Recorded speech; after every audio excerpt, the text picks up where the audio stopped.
আপনি ইমোতে যাদের সাথে চ্যাটিং করেন বা কথা বলেন, অন্য কেউ গোপনে আড়ি পেতে আপনার সমস্ত চ্যাটিং বা কথাবার্তাগুলো শুনছে কিনা বা দেখছে কিনা আপনি কিভাবে বুঝবেন? আপনি কিভাবে চেক করবেন যে আপনি ছাড়াও আপনার ইমো আইডি বা অ্যাকাউন্টটা অন্য কেউ তার ফোনে ব্যবহার করছে কিনা বা লগ ইন করে রাখছে কিনা? চলুন আমি সেই প্রসেস দেখিয়ে দিচ্ছি। ভিডিওটি টাইমলাইনে শেয়ার করে রেখে দিন, যে কোনো সময় কাজে লাগতে পারে। তো ফার্স্টে আপনার ইমো ওপেন করবেন। ইমো ওপেন করার পরে উপরের দিকে বাম কর্নারে আপনার যে প্রোফাইল আছে, প্রোফাইল ওপেন করবেন।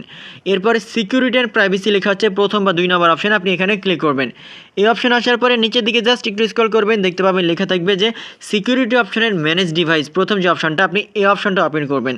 খুবই ইম্পর্টেন্ট বিষয় হচ্ছে এখানে আপনি আপনার ইমো অ্যাকাউন্ট যেটা ব্যবহার করেন, এটা আসলে কোন কোন ডিভাইস বা কোন কোন ফোনে লগ ইন করা আছে বা কে কে ব্যবহার করছে, আপনি কিন্তু এখান থেকে দেখতে পাবেন। কিভাবে দেখেন, এখানে লেখা আছে আপনার যে ফোনের নাম বা আপনার ফোনের যে মডেল, এখান থেকে যদি দেখতে পান শুধুমাত্র আপনার ফোনের নাম দেখায়, জানতে হবে যে শুধুমাত্র আপনার ফোনে লগ ইন আছে, অন্য কেউ ব্যবহার করছে না। বাট আপনার ফোনের পাশাপাশি অন্য কোনো ডিভাইস বা ফোন যদি আপনি এখান থেকে দেখতে পান, জানতে হবে যে ওই ফোন থেকে লগ ইন করা আছে বা সে কিন্তু ব্যবহার করছে, সে আপনাকে মনিটরিং করছে, আপনার এসএমএস, আপনার চ্যাটিং সব কিছু কিন্তু দেখতেছে। আপনাকে ইনস্ট্যান্টলি কিন্তু তাকে রিমুভ করতে হবে, লগ আউট করতে হবে। এর জন্য তার মডেলের উপর বা তার ফোনের উপর জাস্ট ক্লিক করলে কিন্তু লগ আউট করার অপশন থাকবে, লগ আউট করে দিলে কিন্তু সে রিমুভ হয়ে যাবে। সো এভাবে খুব সহজে কিন্তু আপনি চেক করে দেখতে পারবেন যে আসলে আপনার ইমেল আইডি বা অ্যাকাউন্টটা অন্য কেউ ব্যবহার করছে কিনা বা আপনার এসএমএস বা চ্যাটিংগুলো অন্য কেউ দেখছে কিনা। ভিডিওটি সো মাচ ইম্পর্টেন্ট, টাইমলাইনে শেয়ার করে রেখে দিন, যে কোনো সময় কাজে লাগবে। ধন্যবাদ।